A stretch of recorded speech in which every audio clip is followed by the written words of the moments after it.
राम राम। मैं पंडित एस के मिश्र पद्मिनी यक्षिणी साधना के विषय में इस वीडियो के माध्यम से प्रकाश डालने वाला हूँ। वीडियो को अंत तक देखना है बिना स्किप किए हुए, और यह अपने आप एक सरलतम प्रयोगों में से प्रयोग होता है। सरलतम सिद्धि हो जाती है यक्षिणियों की, लेकिन गुरु की देख रेख कर लीजिएगा। अपने मन से कदापि कोई साधना न करें, गुरु का मार्गदर्शन होना अति आवश्यक है। यक्षिणी की साधना से पूर्व प्रत्येक साधक को कुछ बातों को बहुत ध्यान देना जरूरी हो जाता है।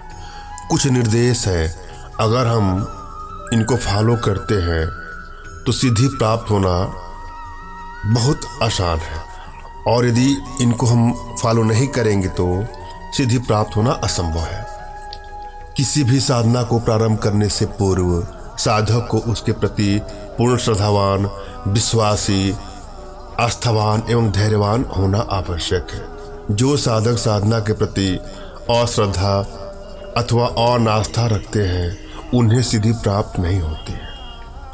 अतः साधक को चाहिए कि यदि किसी साधन के विषय में, किसी भी साधना के विषय में उनके मन में तनिक भी संदेह हो तो उसे करना कदापि प्रारंभ न करें। इसी प्रकार साधना काल में साधक का धैर्यवान होना परम आवश्यक है। जो साधक साधना में आने वाली कठिनाइयों के कारण अपना धैर्य तथा साहस छोड़ बैठते हैं उन्हें भी सिद्धि प्राप्त नहीं होती है। अनेकों बार ऐसा भी सुना और देखा गया है कि साधना काल में आने वाली कठिनाइयों से विचलित हो जाने के कारण साधक को शारीरिक अथवा अन्य प्रकार की हानियां उठानी पड़ी है। अतः जब साधक में कठिनाइयों से लोहा लेने का साहस न हो तब तक उसे किसी भी साधना में प्रवृत्त नहीं होना चाहिए। तांत्रिक साधना का मार्ग खतरों से भरा हुआ होता है। इसमें तनिक भी असावधानी, प्रमाद, भूल अथवा साहसहीनता साधक के लिए प्राणघातक सिद्ध हो सकती है। पहले तो जाने कि यक्षिणी क्या है। हिंदू धर्मशास्त्रों में मनुष्येतर जिन प्राणी जातियों का उल्लेख हुआ है उनमें देव, गंधर्व, यक्ष, किन्नर, नाग, राक्षस, पिशाच आदि प्रमुख हैं। इन जातियों के स्थान जिन्हें लोक कहा जाता है भी मनुष्य जाति के प्राणियों से भिन्न पृथ्वी से कहीं अन्यत्र अव्यवस्थित है। इनमें से कुछ जातियों का निवास आकाश में और कुछ का पाताल में माना जाता है। इन जातियों का मुख्य गुण इनको सार्वभौमिक संपन्नता है, अर्थात इनके लिए किसी वस्तु को प्राप्त कर लेना अथवा प्रदान कर देना सामान्य बात है।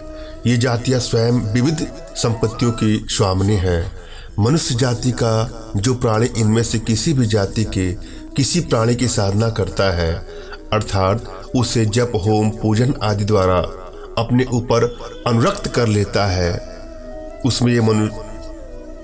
उसे ये मनुष्येतर जाति के प्राणी उसकी अभिलाषित वस्तु प्रदान करने में समर्थ होते हैं। इन्हें अपने ऊपर प्रसन्न करने एवं उस प्रसन्नता द्वारा अभिलाषित वस्तु प्राप्त करने की दृष्टि से ही इनका विविध मंत्रोपचार आदि के द्वारा साधन किया जाता है, जिसे प्रचलित भाषा में सिद्धि कहकर पुकारा जाता है। यक्षिणियां भी मनुष्येतर जाति की प्राणी है।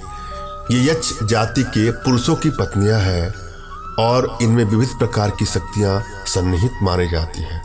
विभिन्न नाम धारणी यक्षिणियां विभिन्न शक्तियों से संपन्न हैं। अतः विभिन्न कार्यों की सिद्धि एवं विभिन्न अभिलाषाओं की पूर्ति के लिए तंत्र शक्तियों द्वारा विभिन्न यक्षिणियों के साधन की क्रियाओं का आविष्कार किया गया है। यक्ष जाति चूंकि चिरंजीवी होती हैं, अतः यक्षिणियां भी प्रारंभिक काल से अब तक विद्यमान है, और वे जिस साधक पर प्रसन्न हो जाती हैं उसे अभिलाषित वर अथवा वस्तु प्रदान करती हैं। अब से कुछ 100 वर्ष भारतवर्ष में यक्ष पूजा का अत्यधिक प्रचलन था। अब भी उत्तर भारत के कुछ भागों में जखैया नाम से यक्ष पूजा प्रचलित है। पुरातत्व विभाग द्वारा प्राचीन काल में निर्मित यक्षों की अनेक प्रस्तर मूर्तियों की खोज की जा चुकी है। देश के विभिन्न पुरातत्व संग्रहालयों में यक्ष तथा यक्षिणियों की विभिन्न प्राचीन मूर्तियां भी देखने को मिल सकती हैं। कुछ लोग यक्ष तथा यक्षिणियों को देवता तथा देवियों की ही एक उपजाति के रूप में मानते हैं और उसी प्रकार उनका पूजन तथा आराधना आदि भी करते हैं। इनकी संख्या सहस्त्रों में है। शास्त्रों के अनुसार यक्षिणी साधन की विधियों का वर्णन किया जाता है। शास्त्रों में लिखा गया है कि साधन काल में तथा उसके पश्चात साधक को चाहिए कि वह मांस, मदिरा एवं पान का परित्याग कर दे और किसी का स्पर्श न करे।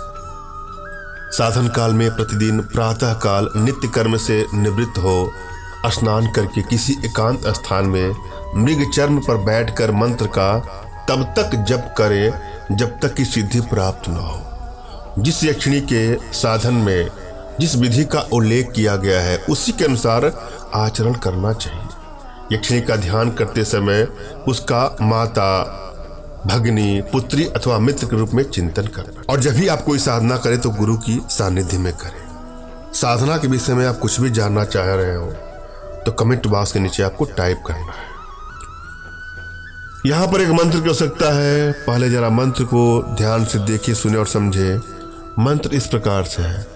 मंत्र है ओम क्रीम पद्मिनी स्वाहा। पुनः सुन लें, ओम क्रीम पद्मिनी स्वाहा।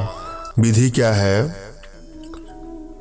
चौक के भीतर चंदन का हाथ भर चौका लगाकर पद्मिनी यक्षिणी का पूजन कर गूगल की धूप देकर 1 सहस्त्र आहुति दे तथा 1 मास तक रात्रि जागरण करके रात्रि भर यथाशक्ति संख्या में जो मैंने मंत्र दिया है ओम क्रीम पद्मिनी स्वाहा, इसका आपको जप करना है। अवधि पूरी होने पर पद्मिनी यक्षिणी साधक पर प्रसन्न होकर अर्धरात्रि के समय दिव्य भोग तथा धन प्रदान करती है। धन्यवाद। राम राम।